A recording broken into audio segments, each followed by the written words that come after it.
ఒక్కటి కవిత గారి మధ్యన కుటుంబ తగాదాలు, కుటుంబ ఆస్తుల పంపకంలో వచ్చినటువంటి అభిప్రాయ భేదాలు, అవినీతి సొమ్ముని పంచుకునేటువంటి దాంట్లో ఆమెకు అన్యాయం జరిగింది అనేటువంటి కోణం లోపల బయటకు వచ్చినట్టుగా కనపడుతుంది.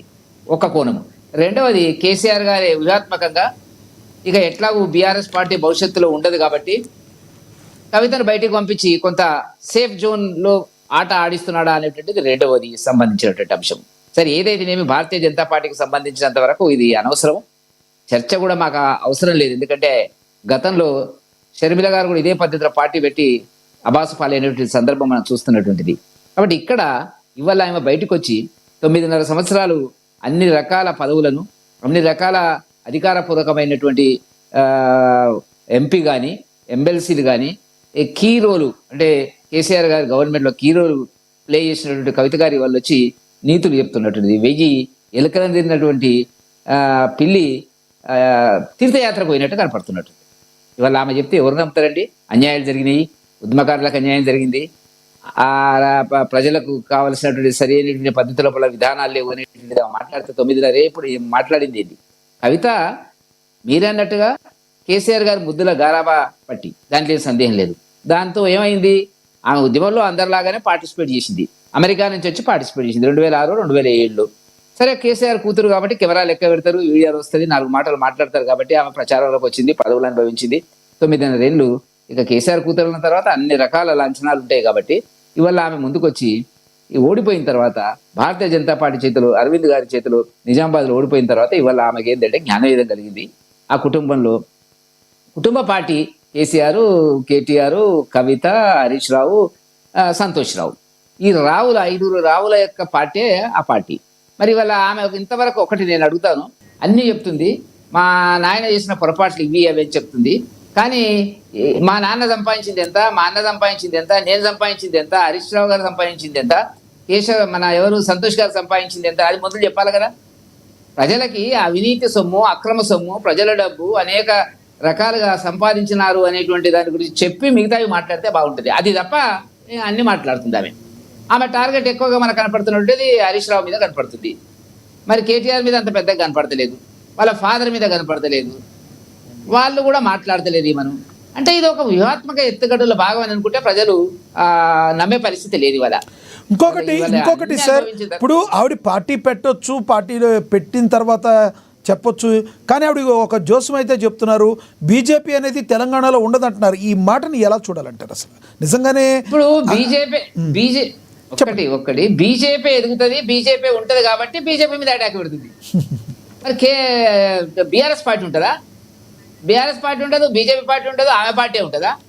ఆమె ఆల్రెడీ అధికార పార్టీతో, కాంగ్రెస్ తోని చెట్టాపట్టాలు వేసుకొని తిరుగుతుంది. ఏదో అప్పుడప్పుడు ఒక కామెంట్ చేస్తుంది, మిగతాదంటే అక్కడ ఆటోమేటిక్గా అటువైపు వెళ్ళిపోతుంది ఆమె. కాబట్టి ఇవాళ తెలంగాణ సమాజము ఒడదొడుకులు ఉంటాయండి. మొన్న జరిగిన ఎన్నికల లోపల ఒడదొడుకులు అన్ని సవరించుకొని మోదీ గారి నాయకత్వం లోపల చాలా దూకుడుగా భారతీయ జనతా పార్టీ తెలంగాణలో వచ్చే ఎన్నికల లోపల ముందుకెళ్తుంది అనేటువంటిది ప్రజల్లో ఉన్నటువంటి ఒక అభిప్రాయం. ఎందుకంటే అంటే కొంత కోపం ఉంది అనుకోవాలా? ఎందుకంటే లిక్కర్ స్కామ్ విషయంలో కోపం ఎందుకు ఉంటుంది? మీకు తెలియనే ఉంది. లిక్కర్ కాస్ విషయంలో ఇప్పుడు ఒక మహిళ, తెలంగాణ మహిళ, మీరు బతుకమ్మ, తెలంగాణ ఆదర్శ మహిళ, రకరకాలుగా మీరు మీడియా వాళ్ళు మాట్లాడుతున్నారు కదా. ఏదైనా సంపాదిస్తారు, అక్రమంగా సంపాదిస్తారు, అది ఒక కోణం పక్కకు పెట్టండి. లిక్కర్ కేసులో, నేషనల్ లెవెల్ లిక్కర్ కేసులో అనేక మంది డిస్ట్రిబ్యూటర్స్, డీలర్స్తో వ్యవహారాలు నడిపి అక్రమ డబ్బు సంపాదించి జైలుకి వెళ్ళి వచ్చినటువంటి వాళ్ళు బీజేపీ గురించి మాట్లాడకపోతే ఏం మాట్లాడతారండి? కాబట్టి ఇవాళ ఆమె దేనికోసం ఇవ్వాలని కూడా ప్రజలు ఆమె నమ్ముతలేదు. ఏ ఒక్క బీఆర్ఎస్ నాయకుడు, కీలకమైన నాయకుడు ఆమె ఉంటే వెళ్ళినాడేమో చెప్పండి నాకు. ఇప్పుడు ఆమె వచ్చి కలిసిన 4-5 నెలల నుంచి మాట్లాడుతుంది కదా, అనేక ఆరోపణలు ఆ ప్రభుత్వం మీద, ఉండేటువంటి వ్యక్తుల మీద చేస్తుంది కదా. చెప్పండి, మండల స్థాయి నాయకుడు కూడా పోలేదు ఆమె దగ్గరికి. కాబట్టి ఆమె మీ వల్ల డబ్బులు ఉన్నాయి, డబ్బులతో మీడియాని మేనేజ్ చేస్తారు, 4 మాటలు మాట్లాడతారు, కొంతమంది ఆమె వెనకాల తిరుగుతారు, యూత్ ఉండొచ్చు, ప్రతి పార్టీ షర్మిల కూడా అట్లే ఉండింది. కాబట్టి నేను అంటున్నది ఏంటంటే ఇవాళ కవిత మాటలు నమ్మే పరిస్థితుల వల్ల తెలంగాణ సమాజం లేదు. భారతీయ జనతా పార్టీ జాతీయ పార్టీ అండి, అనేక ఒడదొడుకులను చూసిన పార్టీ. ఇలా మోదీ గారి, అమిత్ షా గారి నాయకత్వం లోపల ముందుకెళ్తున్నటువంటిది. కొత్త నాయకుడు మనకు నబీల్ గారు వచ్చినారు కాబట్టి మా ప్రయత్నాలు మాకు ఎట్లా అనేటువంటిది మాకు ఉంటుంది. మన దేశంలో 18 రాష్ట్రాలు స్వయంగా మేము ప్రభుత్వాలు ఏర్పాటు చేసినాం, కాంగ్రెస్ ఉన్నది 3 రాష్ట్రాలు. బెంగాల్లో ఏం జరగబోతుందో తెలియదు, మీకు ఇక్కడ తమిళనాడులో ఏం జరుగుతుందో తెలియదు. గిల కొట్టుకుంటున్నారు అందరూ. కాబట్టి నేనేమంటున్నా అంటే భవిష్యత్తులో తెలంగాణలో భారతీయ జనతా పార్టీ అధికారంలోకి వస్తుంది కాబట్టి దాన్ని అటాక్ చేస్తుంది. ఆడ అర్థం అంతే, అంతకంటే ఎక్కువ ఉంది. మమ్మల్ని అటాక్ చేయాల్సిన, మరి వాళ్ళ తండ్రి పార్టీని బీఆర్ఎస్ పార్టీని అటాక్ చేయాలి కదా, అది ఉండదు అని చెప్పాలి కదా. కాబట్టి ఏ పార్టీ అయితే నిలదొక్కుంటుందో, ఏ పార్టీ అయితే తెలంగాణ సమాజం లోపల రేపు ముందుకు వస్తుందో ఆ పార్టీ మీద అటాక్ చేస్తారు. చెట్లకున్న కాయలు ఉన్నారా చెట్టుకే రాళ్ళు కొడతారు. కాబట్టి ఆ కోణంలో మాకు ఆలోచన ఉంది. అందుకనే మేము వాటి మీద మేమేమి స్పందించడం లేదు. వాస్తవానికి మేమేమో మాట్లాడతలేము ఆమె గురించి. మీరు డిబేట్ పిలిచినారు కాబట్టి నేను మాట్లాడుతున్నాను. ఎస్ వెంకటరెడ్డి గారు, మరి కాసేపట్లో మాట్లాడతాం మీతో. మనతోటి కాంగ్రెస్ అధికార ప్రతినిధి డాక్టర్ శివకుమార్ లాల్ గారు కూడా జాయిన్ అయ్యారు. ఆయనతో కూడా మాట్లాడదాం. శివకుమార్ లాల్ గారు నమస్తే సార్. నమస్తే లక్ష్మీనాథ్ గారు. ఏంటి శివకుమార్ లాల్ గారు, ఏంటి కవిత గారు పార్టీ పెట్టబోతున్నట్టుగా మరి ఆవిడే ప్రకటించారు. మే మొదటి వారంలో మంచి రోజు ఒకరోజు చూసుకుని మరి మొదటి వారంలో చెప్తానంటున్నారు. అయితే మీకు ఇందులో ఒక గుడ్ న్యూస్ ఏంటంటే ఆవిడ బీజేపీని టార్గెట్గా చేసినట్టుగా కనబడుతున్నారు. కాంగ్రెస్ని అయితే పెద్దగా ఏం అనలేదు, కానీ బీజేపీ తెలంగాణలో ఉండదు అన్నారు. కారణం ఏంటంటారు? అందులో సత్యం ఉందంటారా? ముందుగా ఏఎన్ఎన్ న్యూస్ ప్రేక్షకులకు, మీకు వెంకటరెడ్డి గారికి నమస్కారం. నమస్తే. అయితే ఇక్కడ కవిత మొత్తానికి గతంలో ఎవరైతే జగనన్న పంపించిన బాణము అనే రకంగా ఏదైతే షర్మిలాని అన్నారో, ఇప్పుడు రేపు కవిత విషయంలో కూడా ఆలోచిస్తే ఇది మొత్తానికి టీఆర్ఎస్ బీఆర్ఎస్ లో ఇబ్బంది జరుగుతుంది. బయట వాళ్ళు మనల్ని తిట్టేదానికంటే మనోళ్ళే మనల్ని తిడితే రేవంత్ అన్న వదిలిన బాణం అనుకోవాలా? లేదు రేవంత్ రెడ్డికి ఈ దీంట్లో ఏం సంబంధం లేదు. ఆమె రేవంత్ రెడ్డి తిడుతుంది, రేవంత్ రెడ్డి కూడా ఆమె గురించి గతంలో మాట్లాడింది, ఇప్పుడు కూడా మాట్లాడుతుండ్రు.